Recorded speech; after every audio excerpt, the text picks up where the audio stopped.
The People's Democratic Party on Thursday urged President Muhammadu Buhari to end his private visit to the United Kingdom and immediately return to Nigeria and address what it described as the deteriorating security challenges in the country. The PDP National Publicity Secretary, Mr. Kola Ologbondiyan, in a statement also said it was completely unacceptable for Buhari to abandon his responsibilities as the Commander-in-Chief to pursue unexplained private matters abroad, while bandits, marauders and insurgents seize, maim, kidnap and kill in Nigeria. He said President Buhari's lack of attention has emboldened insurgents and bandits to continue to overrun communities, pillaging communities in Katsina State, killing several persons and abducting the district head of the president's hometown, Daura, Musa Umar, the father-in-law of Mr. President's security aide. He accused the Buhari administration of being nonchalant and as kidnappers have taken over many of major highways, with hundreds of compatriots held in captivity in forests along Kaduna, Abuja, Taraba, Katsina, Allah, and other highways in the country. The party's spokesman noted the allegations that some of the bandits arrested in states such as Katsina are not Nigerians but aliens and should be investigated by the police. Earlier, we were joined by Olawale Shakoor, a legal practitioner who shed light on this.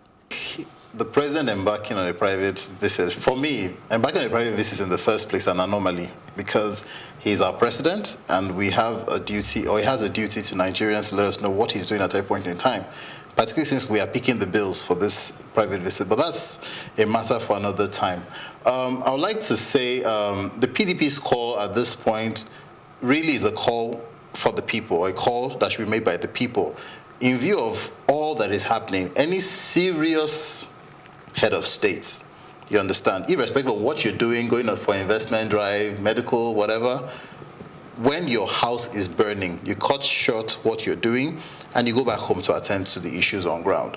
You understand? And particularly for a president like ours, where there's a lot of eye service around him, you understand? So when he's on ground or he addresses an issue, some people may decide to get up and begin to work. You understand? So for me, I feel that the president really owes it to us as a country to cut short whatever visit he is engaging on in the United Kingdom and come back immediately. Do you think maybe the PDP is overstretching the truth or just exaggerating when they say that Buhari's alleged nonchalance is emboldening these bandits to go about with the crimes that they commit, or there is any truth to that? Well, it's not entirely true, but like we say, there's no smoke without fire. And I would like to have believed, like a lot of people, when they voted President Buhari in 2015, there was that expectation that he understood defense, he understood security issues, and he was going to bring that expertise, in. Nobody voted him. I don't think anybody voted him because they felt he could turn around an economy. You understand? But they did that because they felt this should be a forte. You should be able to come in and, but we've been disappointed to not find that deployment of that expertise. You understand? That is probably why a lot of all of these happenings are very unfortunate, and we feel that even his appointments, the ministers for defense, interior, and all whatever, we expected more pragmatic steps from them, given that majority of them are generals or lieutenant generals or whatever in the army. They have that experience. They have. I expect them to be more proactive, So I believe if the PDP says it's the government is nonchalant, it's not entirely correct, but it's not far from the truth either. Government should be doing a whole lot more, and the fact that they're not doing that is giving these people the impetus for people to now come up and say it's a business. You understand? It's a failure on the government. Okay, just quickly, the House is re-inviting the president to come and address them on the security situation in the country, and this, they say, is the second time. Yeah. Do you see the president responding to this call for the second time? Well, it's unfortunate because in Nigeria we play politics with everything.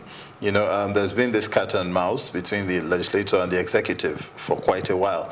I would be very surprised if the president honors that call, because it's almost as if the executive would treat it as a political, a political call, so, okay, there's this battle of supremacy between them. Even in spite of that, don't you think that the president should respond, considering that it is not about politicians now? It's more like giving some kind of succor to the Nigerian I agree. people. It should be, but that's the unfortunate situation we find ourselves in now. Because, like I mentioned in some other forum, if it's not some caliber of persons, you understand, decisive action may not come up. So, so for the fact that I don't think there's a coherent security apparatus, that the president is going to come and defend in the first place, I don't see him honoring that invitation.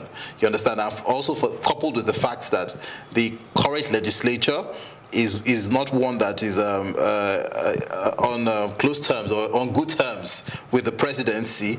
They will just probably reduce it to that level of acrimony, and I don't see him honoring it. So what, in your opinion, is giving rise to these crimes? Because there seemed to be a spike in recent days, kidnapping, banditry, communal clashes, and all of that. What could be the cause, and what must the federal government do if this must be nipped? Yeah, I think federal government needs to do more of paying or do less of paying lip service.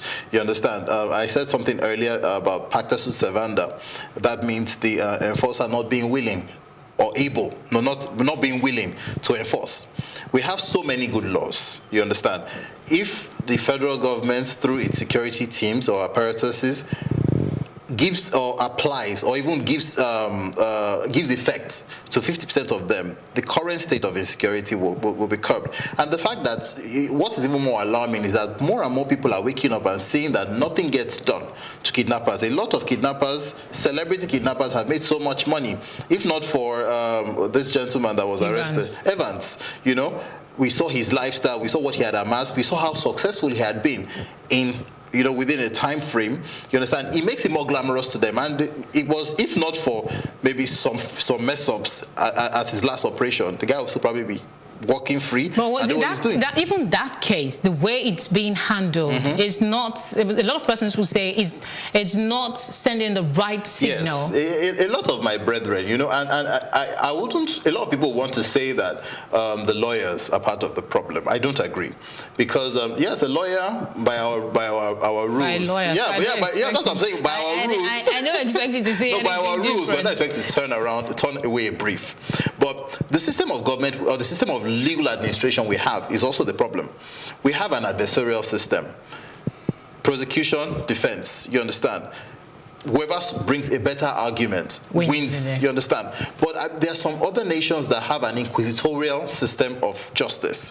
You understand? What is the truth? That is what they are, after. So, irrespective of your positioning as either a prosecution counsel or a defense counsel, the focus is what happened. Let's get to the truth, and let's make sure that the people, you understand, there's succor. You understand? That is the focus. So until we move from that, we'll find out that a lot of these matters will continue to die natural deaths due to technicalities.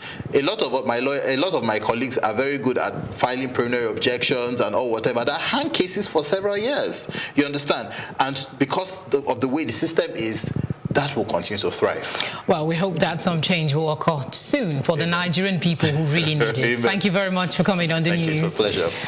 Right, we'll take a short break now, and when we come... The court...